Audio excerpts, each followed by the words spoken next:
Chief election commissioner چلے جاتے ہیں، فرض کریں استعفیٰ دے دیتے ہیں، پھر تو آئینی بحران نہیں آ جائے گا؟ نہیں، یہ آئینی بحران ہے، یہ انتخابی بحران ہے، یہ سیاسی بحران ہوگا۔ اس لیے کہ سپریم کورٹ آف پاکستان کا ایک فیصلہ آ چکا ہے۔ ضمنی الیکشن ہوئے تھے چند سال پہلے، یعنی سابقہ حکومت سے پہلے، اور اس دوران الیکشن کمیشن مکمل نہیں تھا۔ جی، تو یہ کیس سپریم کورٹ میں آیا اور یہ دلیل دی گئی کہ الیکشن کمیشن اگر مکمل نہ ہو، کیونکہ الیکشن کمیشن صرف چیف الیکشن کمشنر کا نام نہیں ہے، وہ سارے ممبران مل کے الیکشن کمیشن بنتا ہے، جس طرح سپریم کورٹ وجود میں آتی ہے، ہائی کورٹ وجود میں آتی ہے۔ تو نقطہ یہ تھا کہ اگر الیکشن کمیشن مکمل ہی نہیں ہے تو یہ انتخابات کیسے ہو گئے؟ جی، چنانچہ سپریم کورٹ آف پاکستان نے ان انتخابات کو، وہ کئی حلقوں میں تھے، مجھے یاد ہے کہ 12-13 حلقوں کے انتخابات تھے، وہ کالعدم قرار دے دیے گئے اور کہا گیا کہ دوبارہ الیکشن کمیشن کا جو ایک ممبر غالباً اس میں نہیں تھا، تو مکمل کیا جائے الیکشن کمیشن اور اس کے بعد الیکشن دوبارہ کرائے جائیں۔ تو اگر چیف الیکشن کمشنر ہی کسی دباؤ میں آ کر یا ان کو مجبور کر دیا جائے تو یہ تو بڑی زیادتی ہوگی۔ اس کا مطلب ہے الیکشن کا التوا ہی ہوگا جن لوگوں نے شکوک و شبہات کی۔ ایک ہے آپ کے تحفظات، وہ آپ ڈیمانڈ کریں اور الیکشن کمیشن کا فرض ہے کہ جائز تحفظات کو دور کرے، لیکن استعفے کا مطالبہ اس وقت کرنا، یہ الیکشن کا اس ملک میں تو معاملہ جو ہے وہ تو 1 سال سے چل رہا ہے، 2 صوبوں کے الیکشن بھی نہیں ہو پائے نا، تو اس وقت آ کے یہ ڈیمانڈ کرنا چیف الیکشن کمشنر سے استعفیٰ طلب کرنے کا مطلب تو یہ ہے کہ اگر چیف الیکشن کمشنر مستعفی ہو جائیں یا کوئی ممبر جو ہے تو اس کا مطلب یہ ہے کہ پھر الیکشن ہی نہیں ہوں گے، یہ بڑا بحران پیدا ہوگا۔ یہ دیکھیں ایک بحرانی کیفیت اسی بنیاد پر یہ شکوک و شبہات پیدا ہوئے کہ اتنی بڑی باڈیز جو ہیں، انڈیپینڈنٹ پروفیشنل باڈیز ہیں، ان کو یہ مطالبہ کیوں کرنا پڑا۔ صحیح ہے۔ اچھا ارشاد صاحب، اب انتہائی اہم معاملہ یہ بھی ہے، کنور صاحب سے ہی جانتے ہیں، ان کا سبجیکٹ ہے یہ، ویسے انتظامی افسر جو ہیں، ظاہر ہے الیکشن کمیشن کے پاس خود تو اتنا عملہ نہیں ہے، انہوں نے دیگر محکموں سے لینے ہیں، کوئی صحت سے لیں گے، تعلیم سے لیں گے، کہیں اور سے لیں گے۔ انتظامی افسر اگر کسی مس کنڈکٹ کا مرتکب ہوتا ہے تو کیا الیکشن کمیشن کے پاس اختیارات ہیں کہ وہ خود اس کی سزا جزا کا فیصلہ کر سکے، یا وہ متعلقہ ٹریبیونل پہ بھیجے گا یا وہ پیرنٹ آرگنائزیشن میں بھیجے گا؟ یہ سوال ہے ذہن میں آ رہا۔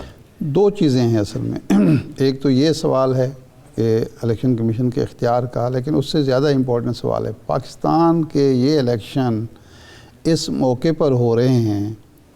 کہ ایک عجیب و غریب محاذ آرائی ہے، کھینچا تانی ہے، کشمکش ہے، پروپیگنڈا عروج پہ ہے، معاشی حالات ہمارے بہتر نہیں ہیں، سیاسی عدم استحکام ہے۔ اس حالات میں جن لوگوں کو یہ ذمہ داری سونپی گئی ہے، میرا مطلب ہے الیکشن کمیشن جن کو ذمہ داریاں سونپ رہا ہے، جو آر-اوز ہیں، ڈپٹی آر-اوز ہیں، دوسرا عملہ جو ہے، اب ہماری بیوروکریسی اور ہماری پولیس جو ہے پہلے ہی بہت بدنام ہے کہ یہ جناب اعلیٰ کار بن جاتے ہیں، یہ جناب پیسے بناتے ہیں، یہ ان کے ایمانداری سے کام نہیں کرتے۔ یہ ان کو موقع مل رہا ہے ثابت کرنے کا کہ جناب ہم تو، اگر ہمیں کوئی آزادی ملے، ہم پر کوئی دباؤ نہ ہو، ہمیں کوئی موقع فراہم کیا جائے تو ہم ایمانداری، دیانتداری سے کوئی کام، اپنا فرض انجام دینے کی اہلیت اور صلاحیت رکھتے ہیں۔ یہ ہے ایک پہلو، اور اس کی وجہ سے خود ہماری جو بیوروکریسی ہے، ہمارے جو ادارے ہیں، پولیس بھی ہے اس میں، وہ بھی انوالو ہے، لا اینڈ آرڈر سچویشن اس نے وہ کرنی ہے، ایک امتحان میں الیکشن کمیشن نے ڈال دیا ہے۔ اس لیے کہ جب آپ ججز کو لیتے ہیں نا، ان کا کوئی معاملہ ایسا نہیں ہوتا۔ اب انتظامی معاملات، لا اینڈ آرڈر سچویشن کو مینٹین بھی اسی بیوروکریسی نے کرنا ہے، اور انہوں نے انصاف کے، یہاں تو ایک جج کے طور پر وہ کام کر رہے ہیں نا، تقاضے بھی پورے کرنے ہیں۔ یہ جو ایک کنٹرڈکشن پیدا ہو رہی ہے نا، اس میں اپنے آپ کو انصاف کے ساتھ کھڑا کرنا، غیر جانبداری کو یقینی بنانا، شفافیت کو یقینی بنانا بہت بڑا امتحان ہے، بہت بڑی آزمائش ہے۔ اب اگلا سوال جو آپ کا اصل سوال تھا وہ یہ ہے کہ جی الیکشن کمیشن کسی بھی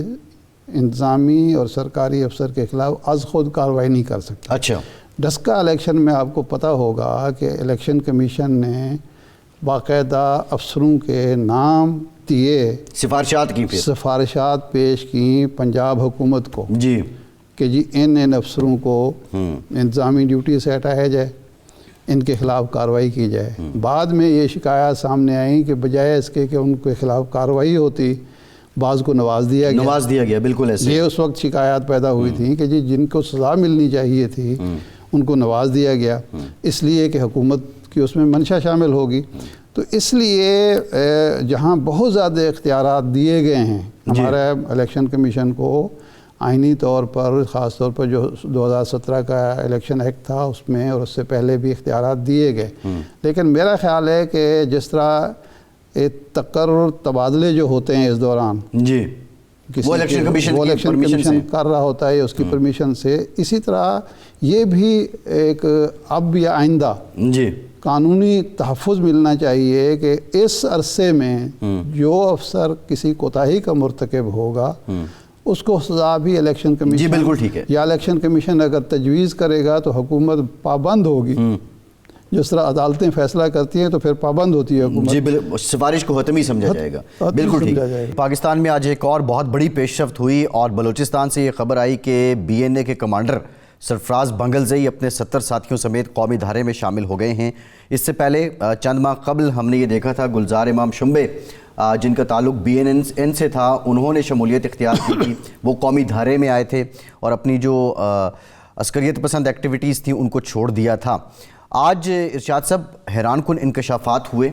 اور ایون کچھ باتیں تو ایسی ہیں کہ جو عمومی طور پہ ریاستی اداروں کی طرف سے کی جاتی تھیں